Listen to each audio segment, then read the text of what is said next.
those who wait on the Lord don't go anywhere. They don't move forward. They don't turn back. They wait. Wait for God to answer. Wait for the Father to provide. Wait for the avenger to act. For the hurt to stop. For the door to open. But sometimes, in the waiting, in the stubborn trusting without seeing, we find an unexpected moment, and then another, an unreasonable peace, a surprising joy, a shocking sense that the answer matters less than being loved by the one we're waiting for. And so, we worship in the waiting. And we wait a little more.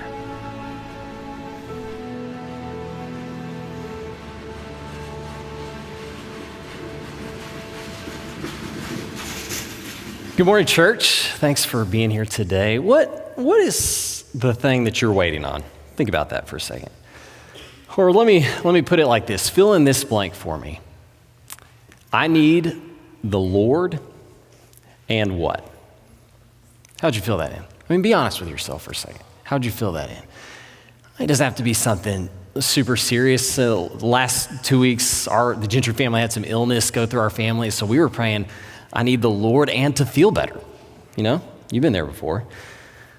I can think of this young man here at our church who's been praying for years that the Lord would give him a bride. He just wants to be married. I need the Lord and to be married. That's all he wants. Come to think of it, there's a young lady here who's praying for a husband. Maybe we should get them together. What about my high schoolers in the room? What's the thing that you're praying for? I need the Lord and keys to the car and freedom, right? Or maybe it's, passing some test or entrance into the school that you're wanting to go to. Or what about the parents in the room? Parents know what it's like to have something they're praying for one of their kids or maybe all their kids. Maybe it's something hard. Lindsay and I have some of those things. It's like, just praying for that one thing for our kid. You know what I'm talking about? Or maybe it's for your spouse or for your parents. Maybe they're struggling and you're trying to serve them and build them up. And every day you're just on your knees. You are so grateful for the Lord. But God, if you could just do this one thing for them, this one thing. I came across a video the other night on YouTube. I do the dishes. That's one of my jobs in the house, and I like to watch sermons on my iPad while I'm doing that. Or I'll be honest, sometimes I watch like NBA highlights or, bike race footage, and then just whatever random video. I think last night it was like 6 deadliest alligator encounters. Yeah, I'm going to watch that. So I don't know why I clicked on this one, but it caught my attention. And the title was Weatherman Quits. Weatherman Quits. It's a grainy video. It's just over a minute long, and the guy's wearing clothes out of the 90s. It's an old video for sure, and it's definitely right at the end of a weather broadcast. You still see kind of the map behind him. And he says this is how he ends. On a personal note tonight, after nearly 3 years as a weekend fill-in weather person / reporter, I'm going to be ending my position here at Fox 28. Now, my goal has always been to be a full-time broadcast meteorologist and to be on the air on a nightly basis, but unfortunately, being the right person in the right place at the right time is a part of this TV game that I have just not yet been able to master.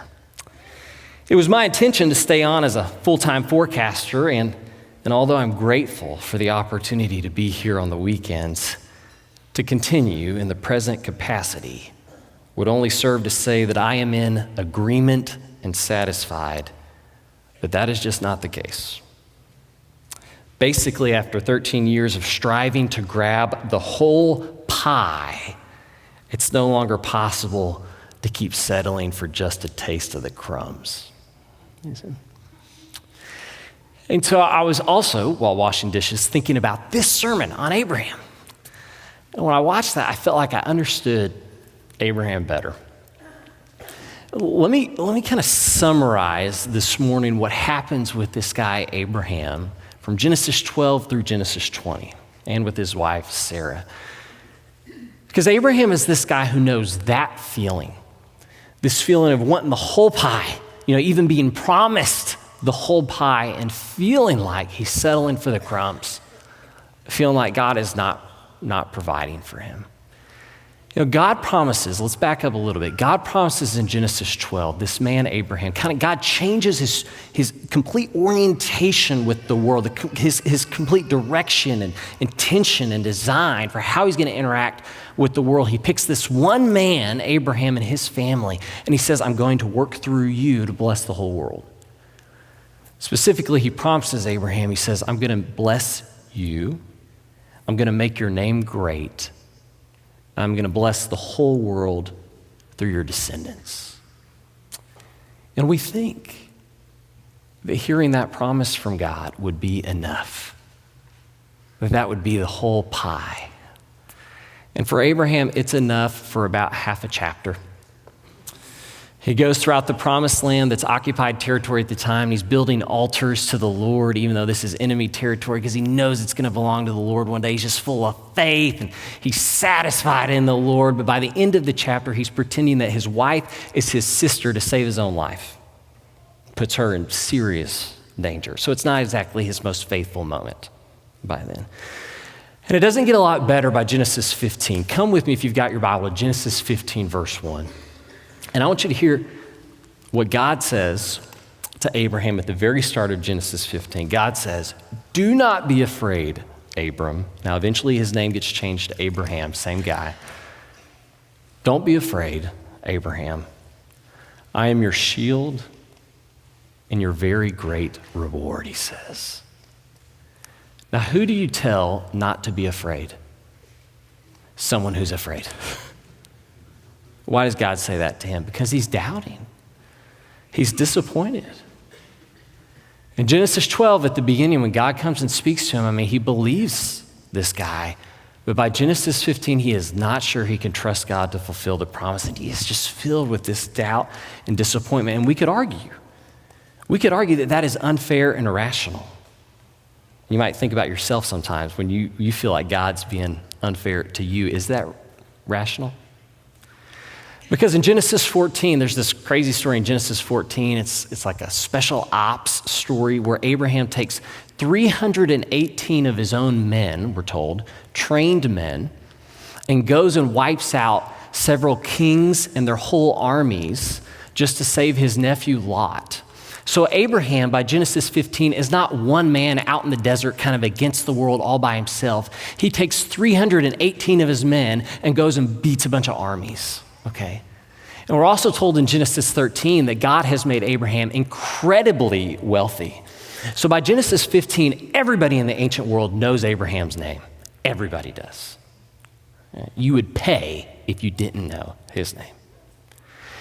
And so by Genesis 15, remember Genesis 12, God promises he's going to make him great, his name great, and going to bless him and bless the world through his descendants. By Genesis 15, God has already made good on 2 of the 3 of those promises.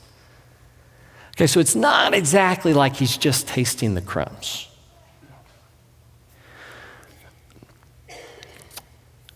But, and how many of you can relate to this? Despite all that God has done for him, it's that one thing he does not have yet that he wants. You know what that's like? Like, God has done a great many things for him, but he doesn't have a son yet. And because of this, he's doubting God, he's disappointed, he's afraid. And so he says to God, look at 15 verse 2, Sovereign Lord, now remember everything that he has already. But look what he says. Sovereign Lord, what can you give me since I remain childless? He goes on in verse 9, Sovereign Lord, how can I know? After God makes more promises to him. He's filled with doubt because of the one thing. And I bet you can relate to that. You know what it's like to be waiting on one thing from the Lord, to be thankful for all those other things you've had, but there's that one thing that you don't have. And as long as you don't have that one thing, you just don't know if you can trust this guy or not. For the record, that doesn't make you a sinner, okay? It's everything else that makes us a sinner. That just makes you human. You know, Jesus tells us that we are to ask God for what we want. There's nothing wrong with having those things that we want. I can think of a family here who's been dealing with an undiagnosed issue with one of their children, and I'll tell you, I know every day they are praying in gratitude for all the Lord has done for them, but there is one thing they're on their knees about every day, right? Their son. One thing they're waiting on. I can think of another family here who's been dealing with dementia and care for a family member with dementia and their family. I'll tell you, they're grateful for all that the Lord has done in their lives, but there's that one thing they're praying about every day. You know what that's like? And when you're in that spot, waiting on that one thing, wanting that one thing from the Lord that the Lord is not providing, what happens? You're just filled with this doubt and this disappointment and distrust for God. And at that moment, wouldn't it be nice if there was somebody beside you whose faith you could rely on? Have you ever done that? Borrowed somebody else's faith? Somebody else's faith has kind of picked you up. And wouldn't it be nice if somebody close to Abraham had the faith that would just pick him up in this moment? But sadly, that's not what he has, if you read. Turn over to chapter 16 with me. Abraham has a wife. Her name's Sarai, eventually Sarah. And Hebrews 11 remembers both Abraham and Sarah as these heroes of faith, but I don't know if the author of Hebrews actually read through Genesis 12 through 20. I know they did, but the reality is they're filled with doubt through this whole thing, especially Sarah. Now, let's be really fair to Sarah. By Genesis 16, Sarah has not talked to God herself. Instead, her husband came in one day, who's this old guy, and he says, babe, we're going to have a kid. And he says, get this. God told me we're going to have a son and that we should move. And we should take our whole family and go to a whole other country. We should leave behind all of our stuff and just set out on our own, waiting on God to give us this baby. It's going to be awesome. And to her credit, she goes. She has enough faith to do that. But by Genesis 16, the same doubt and disappointment that her husband has, the same waiting and anticipation from God and not receiving, it's just overcome her. So look at this, chapter 16, verse 1. Now Sarai, Abram's wife, had borne him no children. But she had an Egyptian slave named Hagar. And so she said to Abram, the Lord has kept me from having children. So go sleep with my slave, and perhaps I can build a family through her. And Abraham agreed to what Sarah said. Notice whose fault it is. It's God's fault. It's God's fault. And so if this is going to get fixed, if we're ever going to experience the fulfillment of this promise, I'm going to have to do it. You know, she's motivated by the same doubt and disappointment that he is, and she's so overcome by that doubt and disappointment in God that she can't even see that she's victimizing this other woman in the process. Like totally taking advantage of her. I'm going to build my family through her. She doesn't even care. Okay, but be sympathetic here. Why? Because she's hurting. There's one thing she wants more than anything in the world. And because she's not getting it, she's just willing to run over somebody else. Now, there's a sermon here about Hagar and the tremendous woman that she is, but we'll save that sermon for another time. Focus on Abraham and Sarah. Wouldn't it be nice if Abram had had somebody at his side whose faith he could borrow? But what's the reality? When we're working or struggling or waiting or wanting for that one thing in our life from God, usually the people closest to us want the same thing, right? I mean, I can guarantee you, Lindsay and I's prayers are probably almost exactly the same every day in terms of what we're praying for, what we desire most for our family, for the people we love, right? And so the same doubt and disappointment that I'm having, she's probably having at the same time. We think, oh, I've got my spouse or I've got my best friend. They're probably dealing with the same stuff. And it makes me wonder, if Abraham and Sarah had been a part of a small group at their church, would Hagar have happened? Think about that. All right, that's a side note. Sign up for a small group. Let me summarize Genesis 12 through 20. Genesis 12, God makes this big promise, this series of promises to Abraham. In Genesis 12 through 20 is Abraham and Sarah wrestling with doubt, being overcome by doubt and disappointment as God fails to deliver on that promise in their minds. And so if there's one question that summarizes these chapters, the question is, God, can we count on you or not? God, are you going to follow through and give us what you've promised or not? Here's what I love about God. God in his kindness just sticks with them. I mean, some of you need to hear that today. Like in this human condition of doubting and being disappointed in God while we wait on God, what does God do? Just sticks with us. You know, in fact, God comes to Abraham in Genesis 15 and he says, okay, you don't believe me? I'm going to make a covenant with you. I'm going to make this official. I'm going to make a promise. And so he takes, let's look at it, a heifer, a goat, a ram, a dove, and a pigeon, all these unsuspecting animals, and he cuts them in half, which was the way that you made promises in the ancient world. I'm glad that's not the way that we do it today, but that's how you did it back then. And that's a comfort to Abraham. Like God goes and does some cutting and God moves through these animals and it confirms this promise. And so Abraham believes again in Genesis 15 for a few verses, and then he's overcome by doubt again. And so God knows that. You go to Genesis 17. And God says, Abraham, I see that you're doubting. Let's make a promise. Again, let's do some more cutting. This time you go get your knives. And Abraham's like, that's great. What animals am I supposed to cut? And God says, let me tell you about this little thing I call circumcision. Y'all, that is funny right there. You're like, I don't know if I can laugh at that. Abraham's standing there with these knives. He's like, what am I cutting? You know, yeah, that's funny. I know Brescian loved that one. But Abraham follows through, circumcises himself, circumcises all the boys and men in his clan, his family, and now he's confirmed, like, okay, God's going to follow through. The marks of this promise are now on our bodies. God's going to follow through on this promise. By Genesis 18, when these strangers show up again, Abraham doesn't believe and he laughs at the Lord. He still doesn't believe. So throughout these chapters, you have Abraham again and again, and Sarah along with him, just doubting the Lord because above all, they want one thing that they still don't have. So let me show you. Go back to Genesis 15, verse 1. And we flew by this, but I hope you saw it when we did. Genesis 15:1, let me show you. What does God say? What does God say to Abraham the moment he knows that doubt, disappointment is entering his heart? What does he say? This is what he says. Do not be afraid, Abram.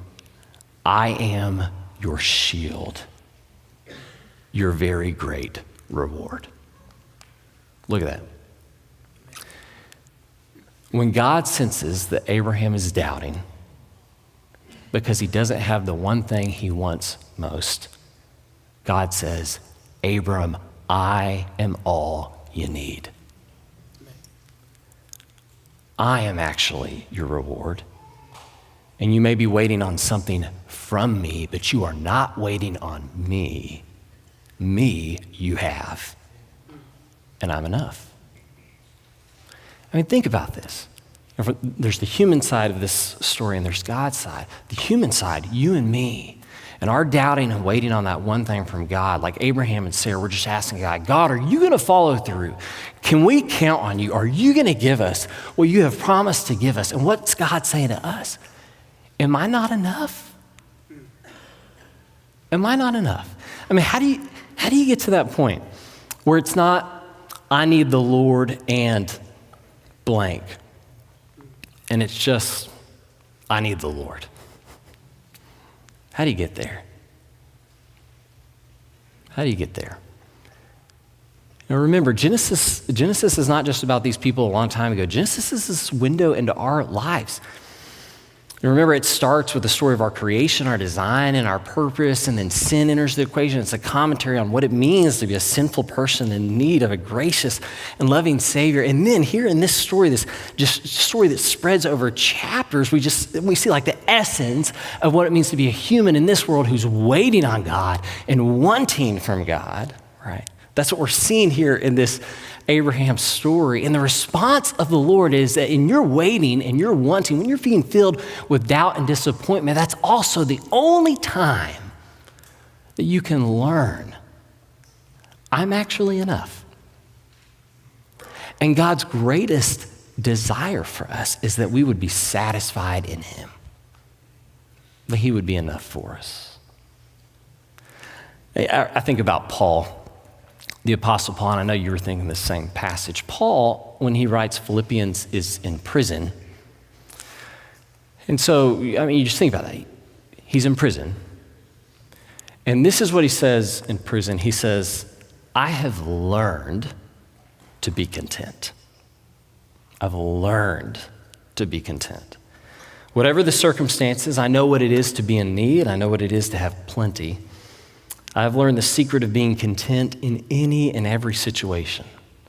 Whether well-fed or hungry, whether living in plenty or in want, what's the secret? I can do all this through Him who gives me strength.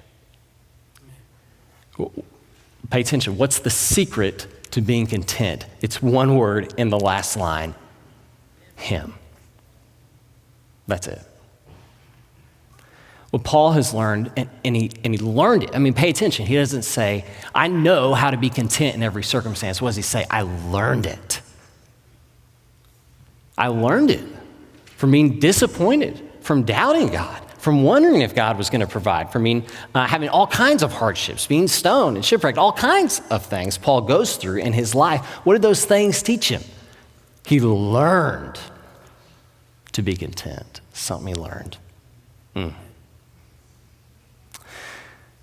I'll end with this story. Brother Brescian lost his grandmother a couple weeks ago, Mama Lancaster. And the funeral was in Paris, Tennessee, where Brescian grew up and where she still lives, so I went up there to see it. And so Middle Tennessee, and Brescian did the whole funeral. He led the worship, did the eulogy. It was really beautiful. And then other people got up and said things, but Brescian led the whole service. And afterwards, the funeral home attendant is this kind of thick Middle Tennessee guy, walks up and he says, well, that Brescian puts the fun in funeral.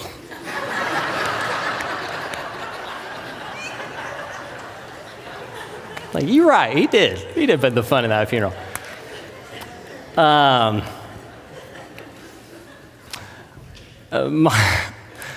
Mama Lancaster lived to be almost 100 years old.